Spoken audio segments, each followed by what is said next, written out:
You may have heard about the Quran's idea of paradise being 72 virgins, and I promise I will come back to those virgins. But in fact, here in the Northwest, we're living very close to the real Quranic idea of paradise, defined 36 times as gardens watered by running streams. Since I live in a houseboat on the running stream of Lake Union, this makes perfect sense to me. But the thing is, how come it's news to most people? I know many well-intentioned non-Muslims who've begun reading the Quran but given up, disconcerted by its otherness. The historian Thomas Carlyle considered Muhammad one of the world's greatest heroes, yet even he called the Quran as toilsome reading as I ever undertook, a wearisome, confused jumble. Part of the problem, I think, is that we imagine that the Quran can be read as we usually read a book, as though we can curl up with it on a rainy afternoon with a bowl of popcorn within reach, as though God, and the Quran is entirely in the voice of God speaking to Muhammad, were just another author on the bestseller list. Yet the fact that so few people do actually read the Quran is precisely why it's so easy to quote. That is, to misquote. Phrases and snippets taken out of context in what I call the highlighter version, which is the one favored by both Muslim fundamentalists and anti-Muslim Islamophobes.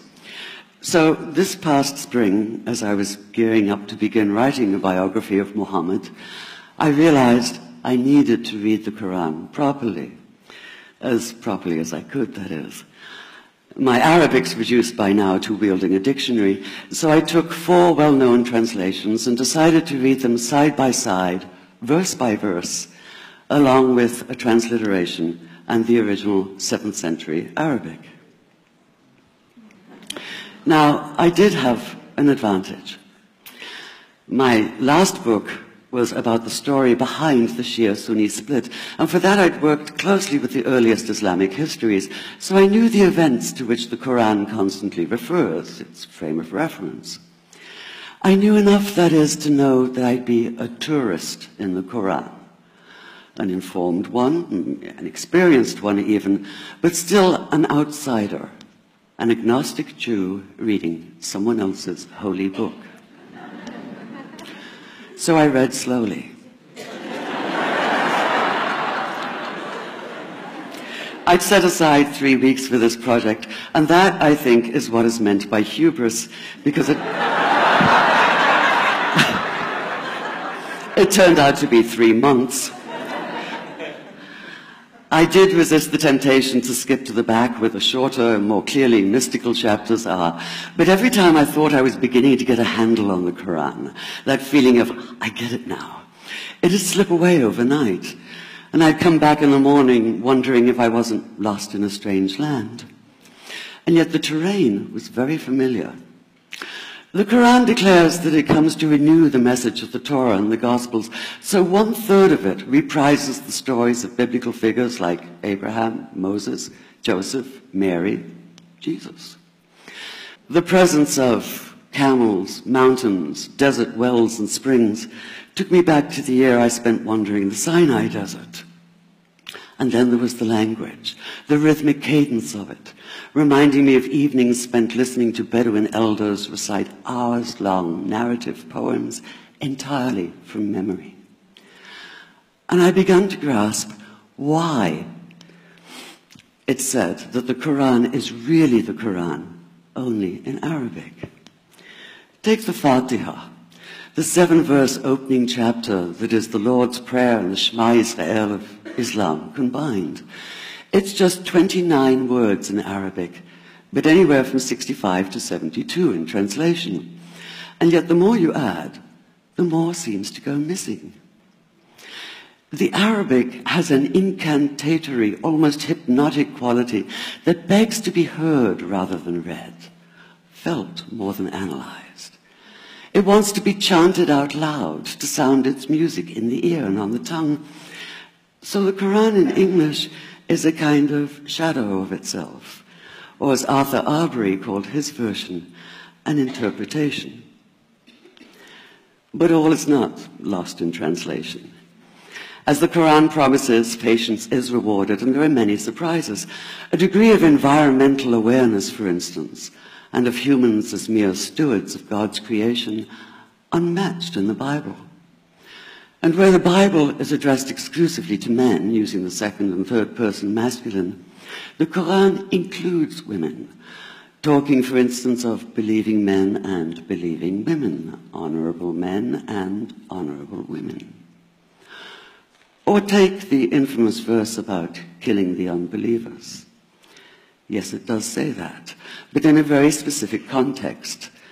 The anticipated conquest of the sanctuary city of Mecca, where fighting was usually forbidden.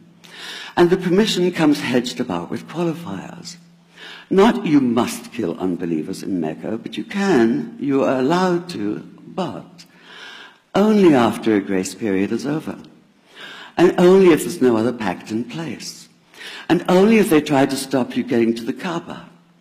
And only if they attack you first. And even then, God is merciful, forgiveness is supreme, and so, essentially, better if you don't.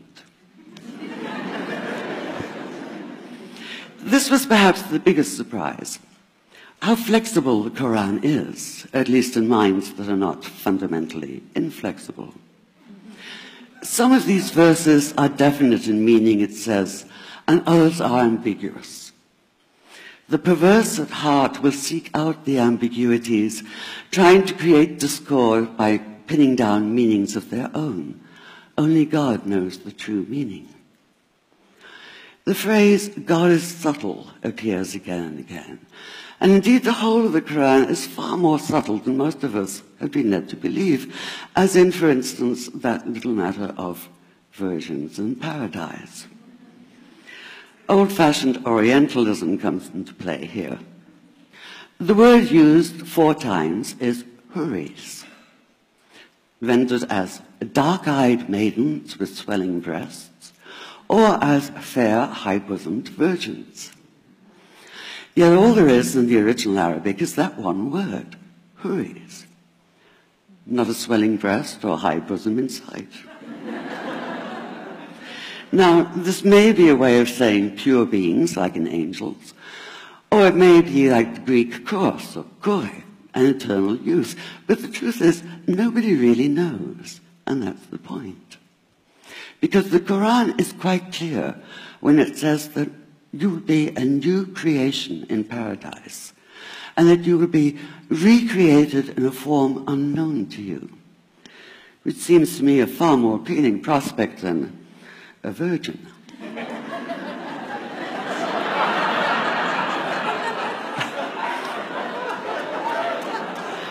And that number 72 never appears.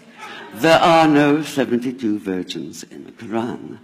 That idea only came into being 300 years later, and most Islamic scholars see it as the equivalent of people with wings sitting on clouds and strumming harps. Paradise is quite the opposite. It's not virginity, it's fecundity, it's plenty, it's gardens watered by running streams.